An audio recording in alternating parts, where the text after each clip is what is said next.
Welcome to Tough Conversations with David Wood, where play meets depth. We help teams and high-performing leaders like you to master your tough conversations so you succeed in your career and in your life. When we avoid tough conversations, we stay small. Teams stay disengaged, conflicted, and ultimately end up quitting. When we lean in and master our tough conversations, they become the defining moments that literally shape our careers, our relationships, and our lives. So let's dive in and master your next tough conversation so you can be the leader that you would follow. Let's play. Hello, everybody. Welcome to another episode of Tough Conversations with David Wood. I'm joined by a friend of mine. He's a friend, he's a colleague, he's a co-trainer. Firstly, welcome, Jason Diggs. Thank you, David. I'm excited to be here. I've learned a lot from you. I think we've known each other for maybe a year and a half or so. Yep, something like that. Let me tell people how awesome you are. Here's the official version. Jason Diggs is the author of the newly released book, Conflict Equals Energy, the transformative practice of authentic relating. And if you can see the video, he's just flashed us a copy of the cover. Jason Diggs is a modern Renaissance man, equal parts artist, which you could tell from the little beard here, philosopher, teacher, and video producer. For the past 4 years, he's been a trainer and facilitator for groups within the authentic relating and circling realm, and we might get into what circling is, and is obsessed with how humans can live and relate optimally. Optimally, yes. Jason, how many courses have you taught in the last 4 years? Honestly, I couldn't even count. We have put 2,000 people through our course in the last 3.5 years, and it's a 2-day. It's called The Art of Being Human, and I've taught this course in 22 cities, and we have a number of advanced courses as well. So I would say upwards of 40 courses in the last 4 years. Yeah. So this isn't a guy who's just like, hey, I think this would be a good idea. This is a guy who's steeped in authentic relating. And what's the quick definition for people who aren't familiar with the term of authentic relating? And I know both of those words in the name are important.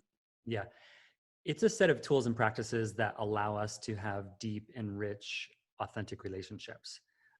Relationships where we feel really connected, we feel really safe, and we can tell the truth at the same time.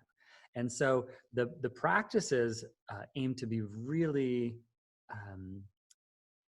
applicable to daily life in an instant. So when I wrote the book, I actually include 30 tools, and most of the tools are like 200 or 300 words long. And it's really short and pithy.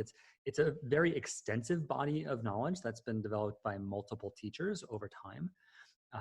So yeah, and it's a way of increasing our self-awareness and our social awareness. So it directly trains our emotional and social intelligence. Yeah.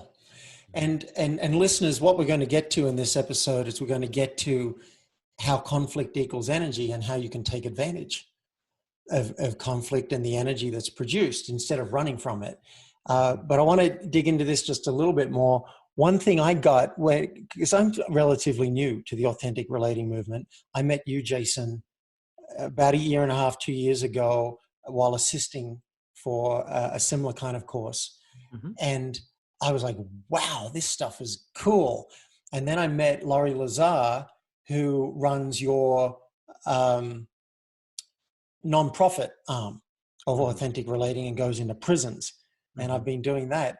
And what I got about authentic relating, the term, it's all in there. You can be relational with someone like, oh, that's so great. But you don't mean it's great. So you're not being authentic. Or you can be authentic. Oh, I feel like shit today. But you're not being relational. You're not like, how does that land with the other person? And how am I impacted by what they say? Yeah. So when you bring the two together, you get authentic relating. And some of us don't do either. We're not being authentic and we're not being relational. So hopefully after hearing Jason now in this episode, you will be able to walk away with some tools that you can use to improve your connections and your relationships. Does that sound right? Absolutely. It's about creating communities and really a society that works through emotional education and communication education. Yeah. Mhm. Great. So why this book? I want you to set up the problem. What's the problem we're walking around with that Yeah. makes this book necessary? Yeah. So authentic relating and circling has, gone around the world and touched, but somewhere between 10 and 20,000 people around the world have done these courses, and by me and my co-founder and other teachers. And, people would be like, wow, these practices are amazing. This is what the world needs, because the practices directly point to how we can deeply appreciate one another, even if we have differences, in values, even if we disagree about something, right?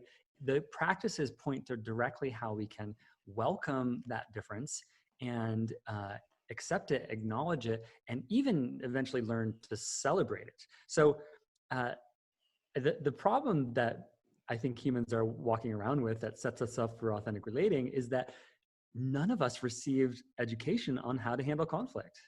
And it's an intrinsic part of life. Like every single relationship that's more intimate than, a cashier or a waitress eventually is going to run into some kind of tension and conflict. And how do we work with that? Well, when you said that, I was just struck with, wow, my brain kind of froze a bit because I see conflict as a problem. Someone's angry with me, I think that's a problem, Yeah. something I've got to fix and avoid if I can.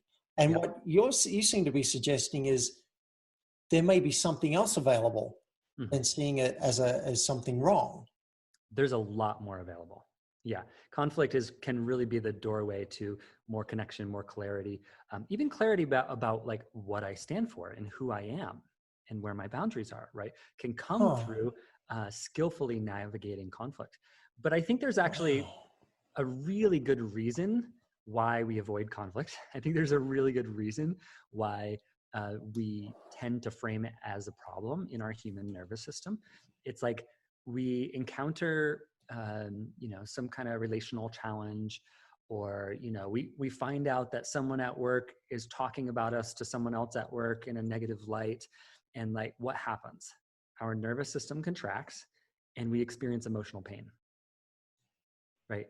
But like the pain of rejection and like the fear of being thrown out of the tribe, like that is just evolution. That's how we have evolved for the last 100,000s of years, of like, if we get thrown out of the tribe, that's worse than death.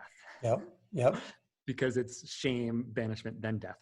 Yep. So someone's talking about me. I contract. I don't feel good about it. I feel Yep. upset about it. Yep. Then So, what? we just have these natural mechanisms to, try to manage the conflict, try to deal with it, try to minimize it, try to run away from it, trying to avoid it. And it's just because we experience emotional pain, we experience uncomfortability, and that's natural. That's actually the default orientation towards conflict that nearly everybody has. And so it's actually quite an advanced skill to learn to begin to welcome it. And it's like, oh, I'm going to embrace the discomfort of, rocking the boat a little bit, telling the truth a little bit more, speaking my truth to other people.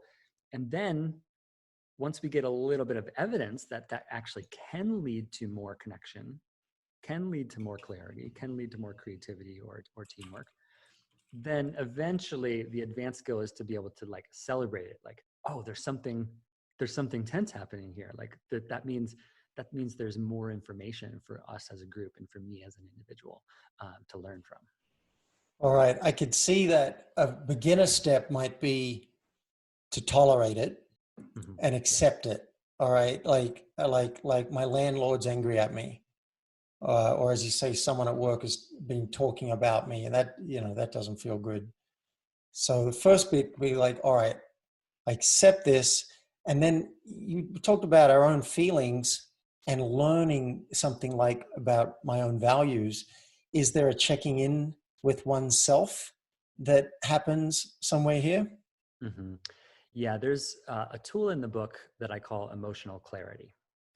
And Ah, emotional clarity is a very simple process of making sure that you don't make a mess of things when there's a tense situation between you and your landlord, or you and a colleague, or something like that. It's a way to take a step back, to slow down, to be able to find the values underneath what you're like, because if we're angry about something, it means we care about something. And if we care about something, there's a specific value underneath.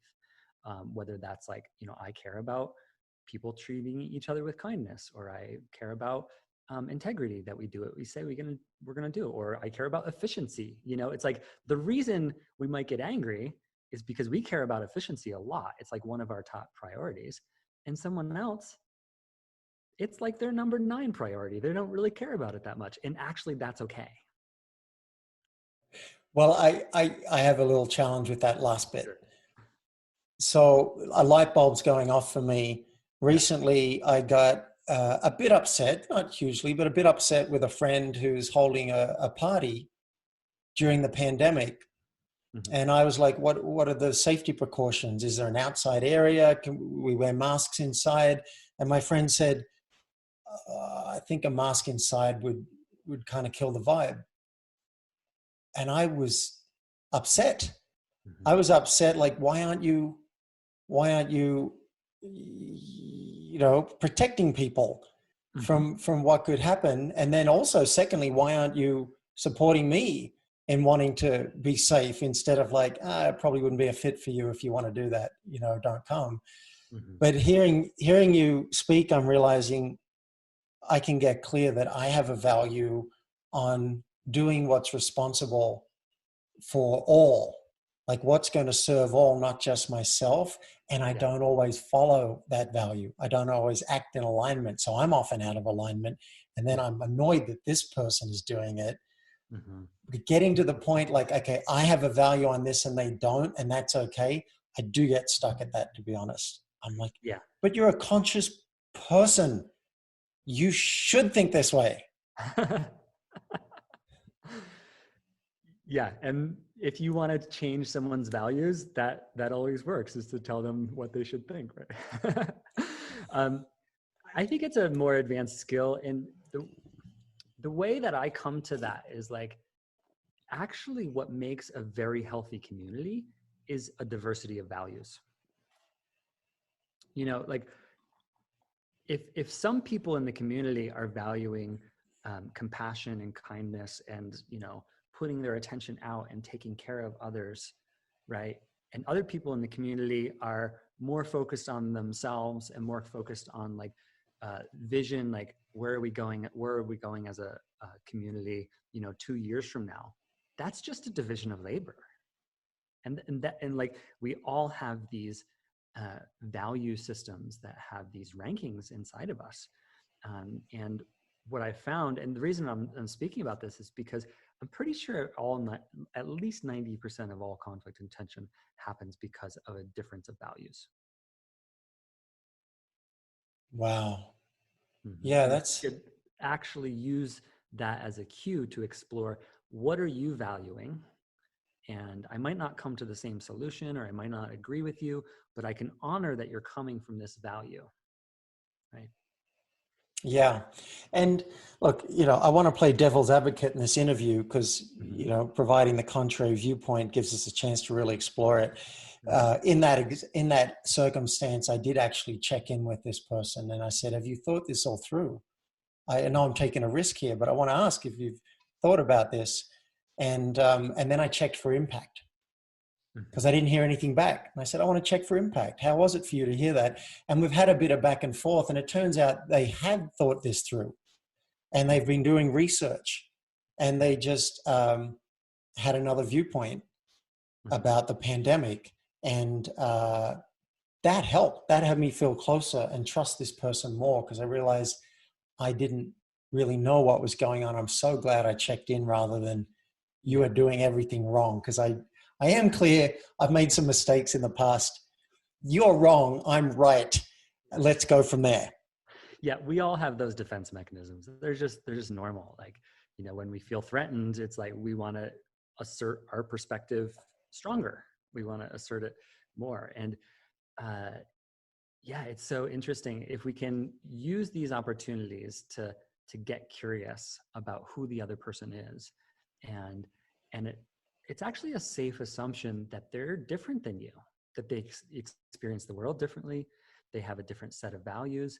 And if we can use it to explore who they are, the principle and the tool in authentic relating, we call this connection over content. In other words, relationship is always, always, always more important than the content of what we're talking about. And if we have that priority right, we can actually be learning a tremendous amount from each other, even when we disagree. Wow, I want to unpack both of those, the curiosity and the connection, maybe in reverse order. So, yeah, that feels like I can get that with with if I'm in a partnership Mm-hmm. or with a really close friend. Mm-hmm. I did have a conversation a while back with my landlord where I wanted to move in earlier than they wanted. And I couldn't understand why they were putting it off so long. And I called him and I said, what's happening? And he shared his story and he sounded so ramped up. I said, it sounds overwhelming. And he said, that's the exact word. So I got to get a sense of what's happening. And then I said, look, I realized in that moment, and then I shared it with him, I'm more interested in our connection and our relationship than I am what date I move in. Mm-hmm. And I didn't know that before. When I called him, I was more interested in the date I moved in. Mm-hmm. But we had a really nice connection. And then I said, look, if you can do anything earlier, I'd be grateful. If you can't, that's fine. And they pushed it. And they did end up moving it a few days earlier. But that seems like a leap to make, say, when I'm talking to the telephone company and I'm trying to get my phone connected, or someone who owes me money. It seems like it could be a stretch to say the connection here is more important to me than whether or not, than when this money gets paid. But I could see how with friends that would, do you also apply this to everybody, or is it just more with the people you're closest to? Yeah, I think it's anyone you want to be in relationship or anyone you have to be in relationship with. Like, just as an example, if you were talking to a supplier, if you had a business or you were working for someone and you're talking to a supplier and there's something that they're doing that is harming your business, or they're not hearing your communications, or they're not responding in the correct timeline, it's like there is an ongoing relationship there. And when our nervous system gets contracted in conflict and tension, we tend to have less energy available for prioritizing the relationship and prioritizing long-term strategic thinking. Like, literally, the blood flow to our frontal cortex is actually impeded, and we are more focused on immediacy and urgency and now than we are focused on, like, what's the value of this relationship 6 months from now, And so there's a lot of the practices within authentic relating, involve slowing down, connecting to self, embodiment. A lot of factors is to keep all of that online so that we can prioritize the relationship. Yeah.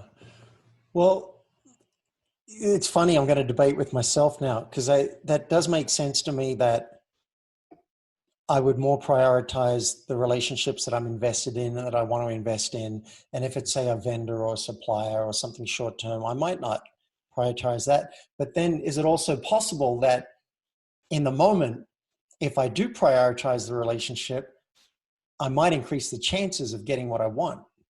Yes. Almost always. Almost always. Wow.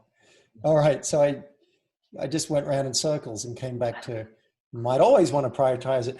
You got, when you said the part of the brain goes offline, it's the amygdala, is that right? That shuts down? Well, no, the amygdala is actually what activates us. Oh, so it gets I make a distinction, between triggered.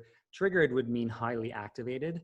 And triggered is when our some of our values, whether that's around compassion or, you know, treating others fairly, like when we're triggered, literally those things can go offline. And so the amygdala fires and dumps so much stress hormones into our system. And then the blood flow to our prefrontal cortex, the front of our brain behind our forehead, can get impeded. And the only thing that's active is the amygdala and the brainstem. But now, triggered, I think, for me, in my definition, is different than activated. Activated is like, I'm stressed, I'm frustrated, I'm angry, but I can keep in mind my values. I can keep in mind the relationship. Right. Someone's driving, not just the reaction. Right.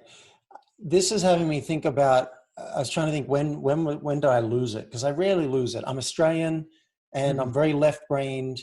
I don't usually lose it.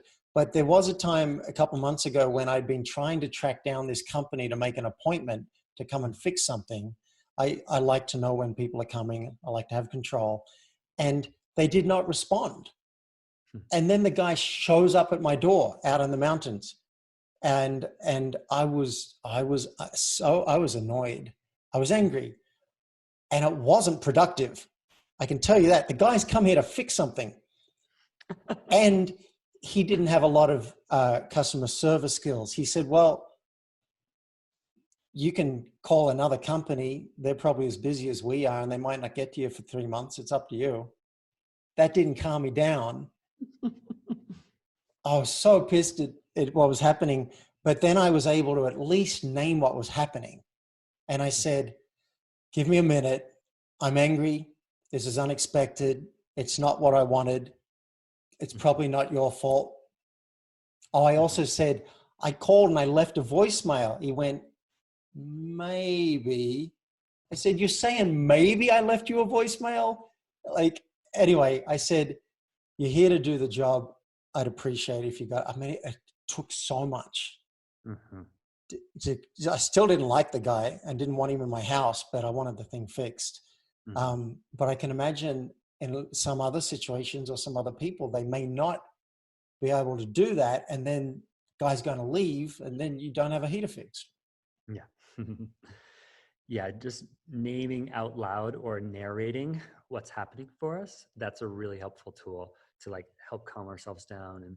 And you mentioned one before, excuse me.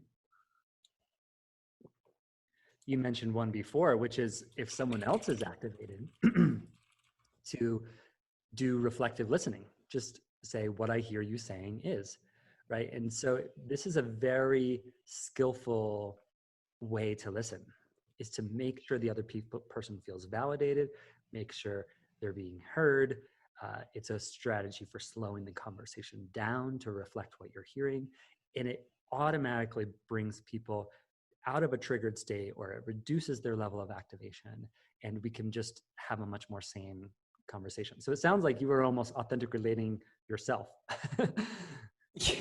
I try. I really do try.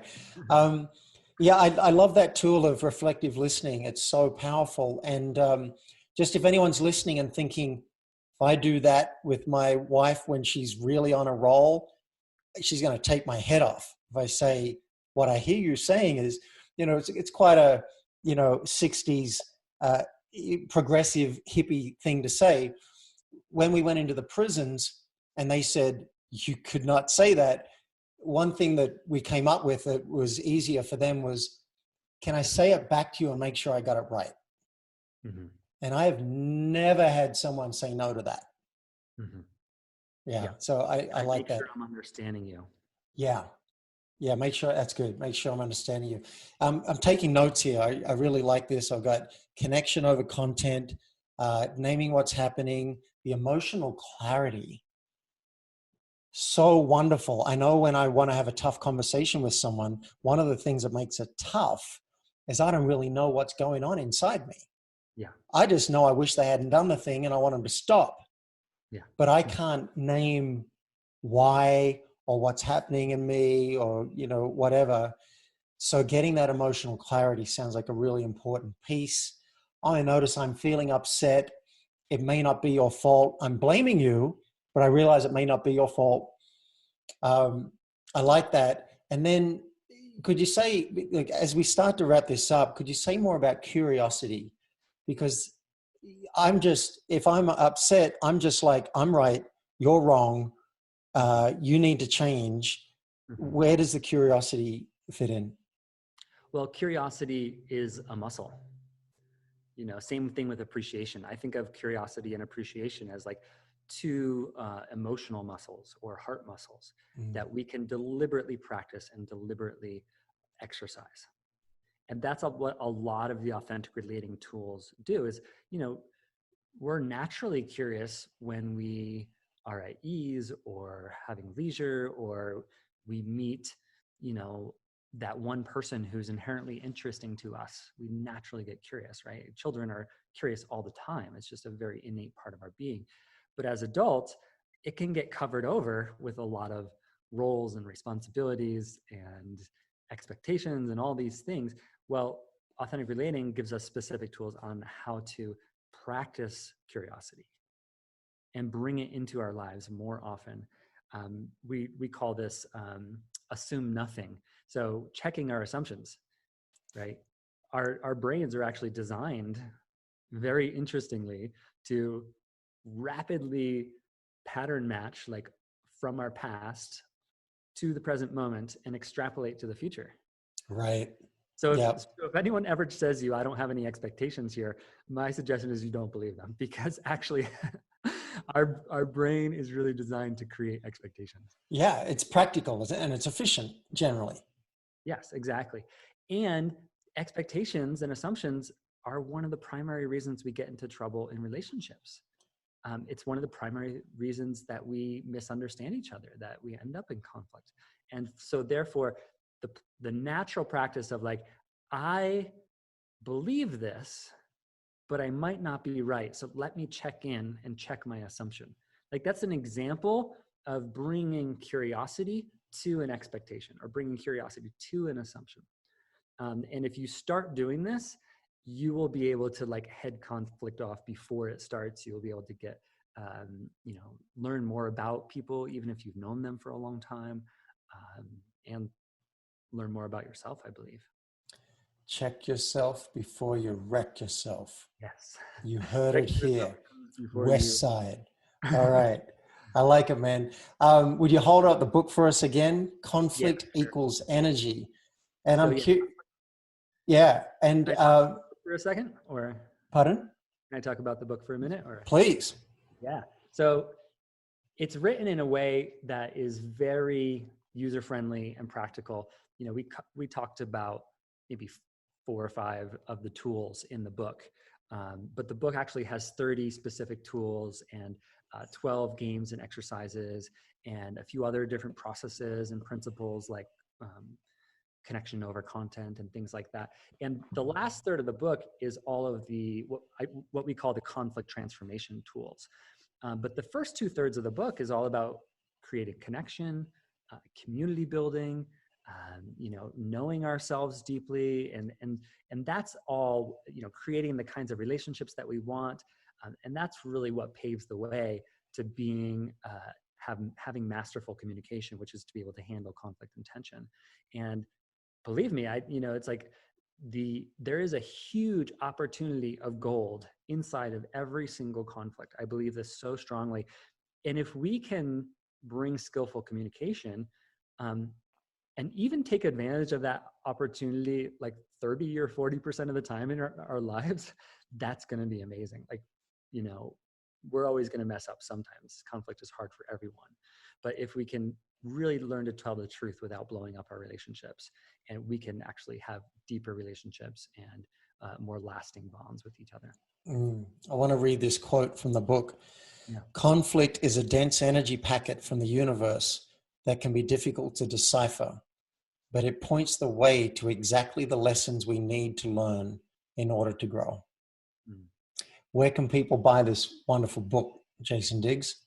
Sure. So I'm the co-founder of Authentic Relating Training, and we do courses all over the world. We have an online course as well. And so it's authenticrelating.co/book. authenticrelating.co/book. All right, listeners, if you want to go to the next level in your relationships, and I imagine that you could take a few lessons from the book and go up one level, or you could really dive into this and well, for some of us, it's become a life practice. Go as deep as you want. Go to authenticrelating.co/book. All right. David, thank you so much. This was fun. Yeah, thank you, Jason Diggs. Good to see you, brother. All right, take care. You've been listening to Tough Conversations with David Wood. Now it's action time. Mastering your tough conversations will have a major impact on your team, your company, and you as a high-performing executive or entrepreneur. If you're ready, request a discovery session with me at playforreal.life so we can transform your team, your company, and you. And if you've enjoyed this episode, I would love you to help me spread this message of tough conversations in a very simple way. Just leave a public review at playforreal.life/podcast. And you may hear me read it out loud and thank you live on a future podcast. Now, let's play.